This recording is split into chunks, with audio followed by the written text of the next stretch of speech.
মোদির সঙ্গে বৈঠকে শেখ হাসিনার প্রত্যার্পণ বিষয় নিয়ে কথা বলেছেন প্রধান উপদেষ্টা ডক্টর মোহাম্মদ ইউনূস।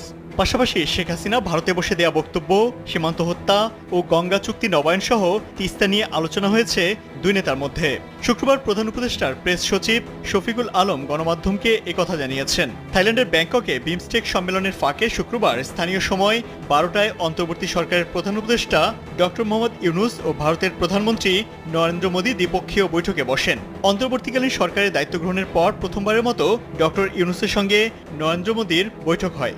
যদিও এর আগে বৃহস্পতিবার বিমস্টেক সম্মেলনের নৈশভোজে দুই নেতার সাক্ষাৎ হয় এবং তারা কুশলাদি বিনিময় করেন।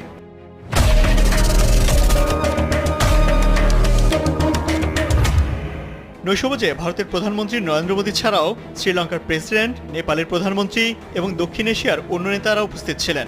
ব্যাংককে 2 এপ্রিল শুরু হওয়া বিমস্টেক সম্মেলন শেষ হবে 4 এপ্রিল।